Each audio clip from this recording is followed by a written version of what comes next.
Hi everyone. The poem I'm going to read for you today is called Not Your Nude. Just a little bit of a preamble or a context before I read the poem. I wrote this under two different contexts. One was of a news, which I don't know the exact date and so on. You're free to look it up on the internet. And I don't care too much for the exact dates and so on. This happened, this was a news piece about a woman in France somewhere on a beach who was wearing a burqa and apparently was arrested on the grounds that she was not dressed appropriately enough for the beach. So this brought on questions about how women's bodies are policed and how those intersect with uh, uh, caste, community, religion, ethnicity, culture, all of these questions, right?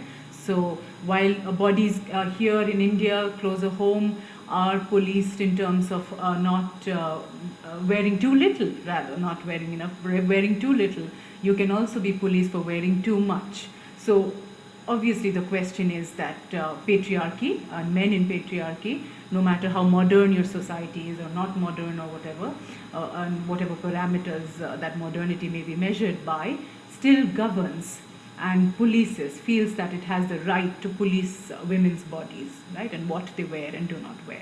So this was one context. Obviously, it enraged many of us. It enraged me, outraged me, that this would happen. And the second, close on the heels of this piece of news, was something closer home, where a friend of mine was asked to remove, or was blocked actually, from a social media site for putting up art which had women's bodies, and bodies that were painted by other women, or bodies that celebrated, for instance, the female body and wasn't represented through the male gaze.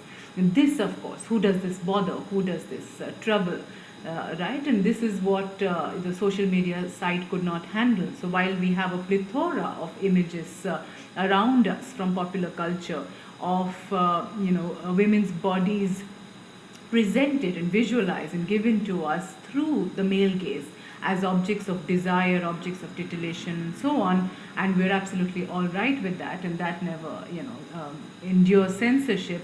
Women's bodies that are projected in any way outside of that male gaze are always seen as threatening and dangerous, right? So it's also about, this poem in a sense is about resisting that male gaze, resisting that kind of policing of our bodies for us, that is not simply a problem in this country or that country, but is something that one sees across the board, and of reclaiming the body, right? So it starts with the idea of a nude. And what is a nude? Of course, historically and culturally, there are, and I'm given that I'm a professor of literature, I know more about the history of Western culture. English literature comes from there, and where and how the nude occupied the imagination of artists, philosophers, and so on. That it has several trajectories and several histories, right? So whose nude? And what is that nude that we constantly talk about? Nudity is not allowed. So what nudity? Whose nudity? And who is it being? Is it filtered through the male gaze or the female gaze, or what is the gaze that produces the female nude, right? So this poem is called Not Your Nude. Not Your Nude. The female body titillates you, humiliates you, but most of all it horrifies you. Breasts unasked for, appearing untimely and ununderwired, are cause for fear when they don't disappear under the fog of your objectifying desire. Birth and menstruation scare you. Blood, too much blood, blood you want to shed and own, but blood flowing freely, out of line, blood in no mood to be contained, blood that will not be managed and erased or soaked, horrifies you. So you try to tame its femininity with your masculine name. You give her blood your name. A single woman with a child intimidates you, more than a war-mongering man sending millions to their graves. A life saved outside of the normative dismays you more than one slain at the altar of patriarchy. A woman must be rightly accompanied.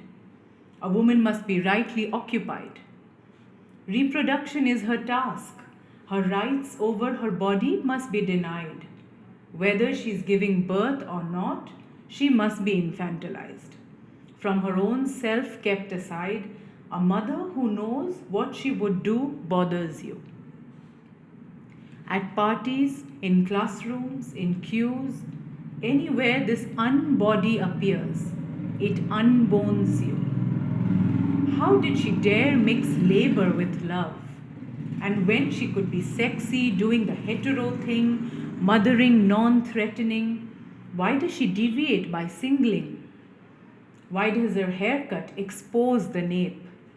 How does a whore file for rape? The female body, when covered, not covered, slightly covered, forgets covers, intimidates you. So you compensate for your fears in the language of consumption. You try and fix that body by wanting or not wanting her. To have lived so far from the truth, have wrapped yourself tight in the flag of falsity, burrowed so deep into the cave of masculine make-believe, living by the lies of self-origination and women's self-objectification, and other codes of abiding hypocrisy, having drawn the borders of families and nations by contorting, stretching, manning this body, even a single flash of the real, a woman living in, through, out of her own body, say wearing a burqa at the beach, undoes you. That woman who says no, refuses to fall neatly into your binary killers of want, not want, scares the living daylights out of your fragile man-dom. For that body is not your nude, not the one you remember from the airport magazine or the studio table. That body appears instead as the ghost of all your murdered truths. Not your nude.